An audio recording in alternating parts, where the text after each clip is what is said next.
Hey, and welcome to CBR. When it comes to sword and sorcery characters, there's a character that immediately rises to the top: Red Sonja. The she-devil has been around for so long, she's practically an archetype in the comics at this point. But what's her story?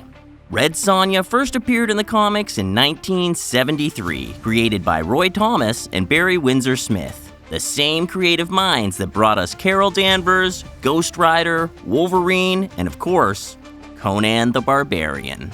However, Red Sonja wasn't an original creation. We need to go back a little bit. The Red Sonja in the comics was inspired by Red Sonya of Rogatino, a character created by Robert E. Howard for his short story, The Shadow of the Vulture, published in 1934. Robert E. Howard, who is regarded as the father of the sword and sorcery genre, created the original version of Red Sonja as a brave warrior of Polish-Ukrainian origins who fight alongside men against the Ottoman Empire. This version of the heroine was only the seed for the comic character. In 1973, 40 years after E. Howard's version, Roy Thomas and Barry Windsor-Smith realized Red Sonya of Rogatino had potential to star in comics too. She debuted on Conan the Barbarian number 23, and needless to say, she became an important character in the adventure of this hero, who, by the way, was also created by Robert E. Howard. Roy Thomas didn't just transpose Red Sonja into the comics, he brought pretty much all of Robert E. Howard's work into the comic universe. You see, E. Howard detailed a whole fictional historical era for his works, the Hyborian Age. This was a whole age for humanity that began after the sinking of Atlantis and ended right before ancient history went on record. This moment in time was full of magic and adventure that sadly hadn't been recorded by historians. This is why it got Roy Thomas's attention. The author essentially took all this amazing lore and gave it a new life through Marvel. Now, funnily enough, Red Sonja and Conan the Barbarian didn't even meet in his stories. It was not until Thomas's work that they became allies. Originally a pulp character, Red Sonja entered the comics world a bit later, but was on these pages that she was truly set to become relevant. She made history. Now that you know where Red Sonja comes from, we can delve into her story in the comics. Although she debuted in 1973, Red Sonja didn't get a proper backstory until 2 years later, on The Day of the Sword, an adventure published on Marvel's Conan the Barbarians number 3. Funnily enough, her story was so welcomed by the audience that Dick Giordano and Terry Austin remade it in 1982 for The Savage Sword of Conan, number 78. The comics revealed that Red Sonja was part of the Favored, a tribe of red-haired warriors who worshipped a goddess of war. This deity had one goal for her people. The Favored had a prophecy that one day a pale-skinned warrior would doom their people. And guess who was born with pale skin? That's right, Red Sonja. Guess they should have called her Pale Sonja? Instead, the Favored killed Red Sonja's parents and abandoned the girl to die in infested caves. The heroine survived, and as it turns out, it was prophesized that Red Sonja wouldn't die in the caves. It was all part of this prophecy that had to be completed so that she would become an incredible warrior. She was like, couldn't I have just, not done the life-threatening? Okay, whatever, fine. The pale-skinned kid wasn't just going to destroy their people, they would also bring them eternal glory. In order to do this, Red Sonja had to survive and even suffer a bit. The heroine grew up and was raised by a different family. One fateful day, a group of mercenaries arrived and killed Red Sonja's adoptive father. The mercenaries didn't kill Red Sonja, but they didn't leave her unscathed. They raped her violently, believing her shame would be punishment enough. They were very wrong. Red Sonja's will to live and punish her captors was such that she turned her attention.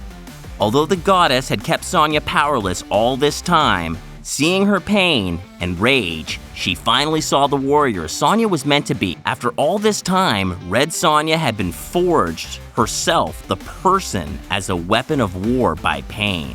And the goddess wanted to take advantage of this. The goddess had this all in store for Red Sonja and was going to take advantage of this.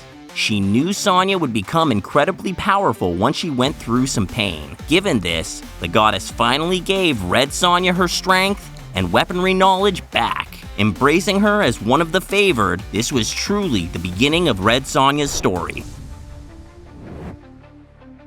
When comparing Red Sonja to more current comic characters, it's easy to think she isn't as powerful. She can't travel back in time or warp reality like Scarlet Witch, but that's okay. Those things aren't necessary in a sword and sorcery world like hers. So what can Red Sonja do? First of all, she's incredibly strong. Thanks to the goddess's blessings, Sonya possesses a strength that goes well beyond average human strength.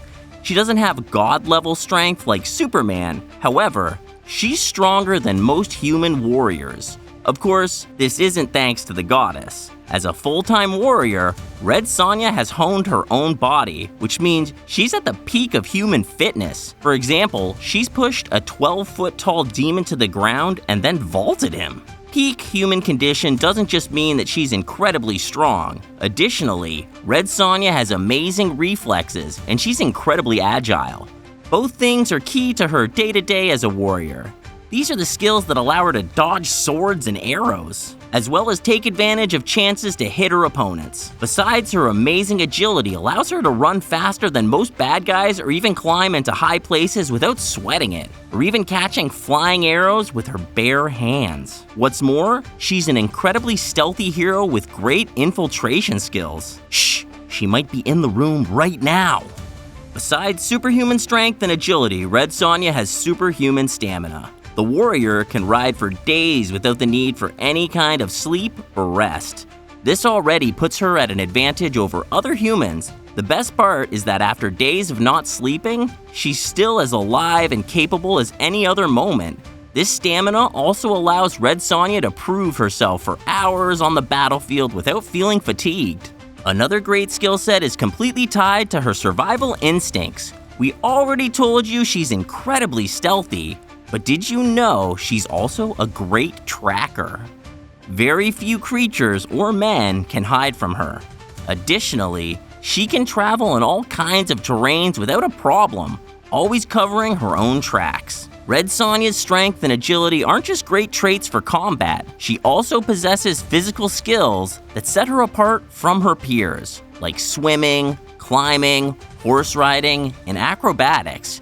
She's also a master sailor and a survivalist. She can recognize all kinds of animals and plants. Ooh, botany skill too.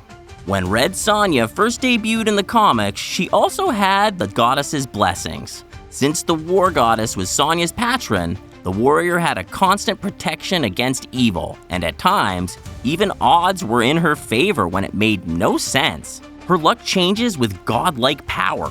However, with time, writers forgot about the blessing, slowly and steadily downplaying the divine intervention in Red Sonja's life. Now, this is not a prominent element in the comics.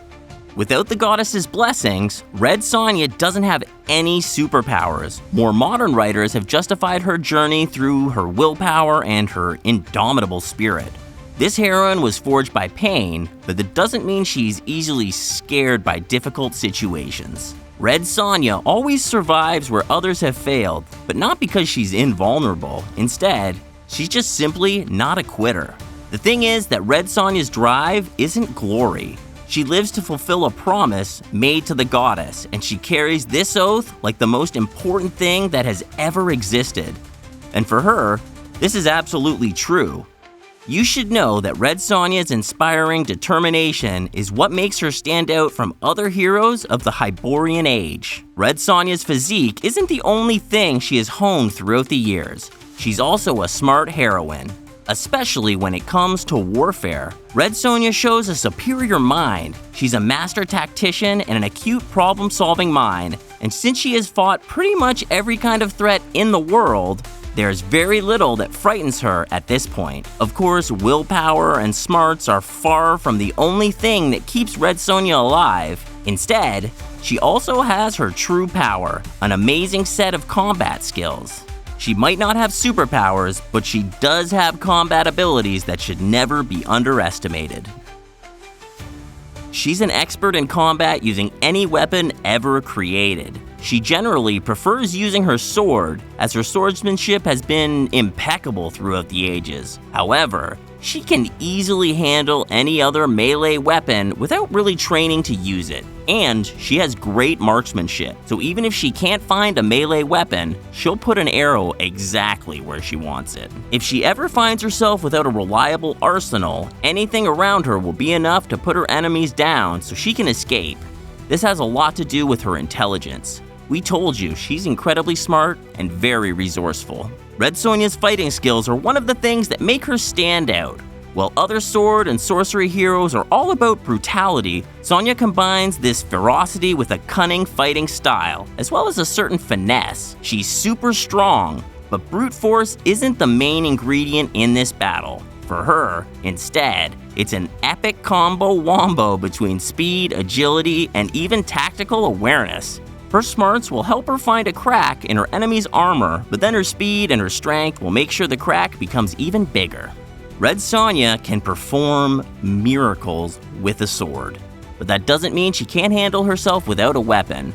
The favored heroine is also amazing at hand-to-hand combat. She doesn't need more than her fists and feet to punch and kick her way out of a battle since she's an expert. Of course, she very much prefers her trusty blade. Red Sonja has a couple of weaknesses that have cost her some battles. It's rare to see Sonja in a position of weakness, but when it happens, it's specifically because she's incredibly hot-headed. Even though she's a master tactician, she's somewhat impulsive on the battlefield, which can cause her to make some mistakes. On the same note, Red Sonja really likes to drink. Alcohol makes her brave at times, but it can also make her brash, so she can get into trouble. It's a good thing she's such a good fighter, even drunk. During all these decades of adventures, she has used dozens of different swords, spears, daggers, and even maces. However, she still has a large preference. The most important weapon in Red Sonja's arsenal is her personal sword. After all, she is known as the She-Devil with a sword. She's trained in pretty much every weapon in existence, but this sword is definitely her favorite for combat. Red Sonja's sword was forged in a steel created by her people with amazing properties. It's light when used, but incredibly powerful anyway. The sword can deflect magic attacks. This is good news, because Red Sonja often finds herself against villainous sorcerers wielding magic.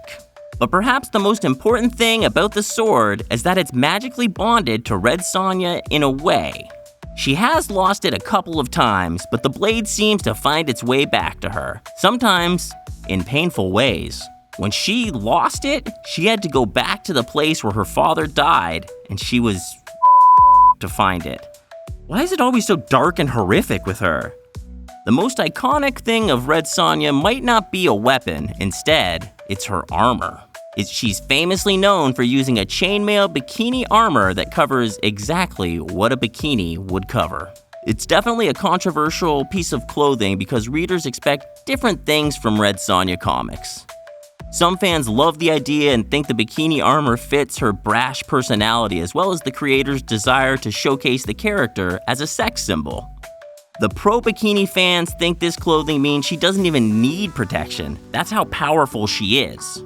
Other fans consider the armor to just be ridiculous and unrealistic since it barely covers her internal organs, exposing her in combat all the time. There's also plenty of criticism regarding the objectification of Red Sonja, since some readers believe no male hero would get this kind of attire ever.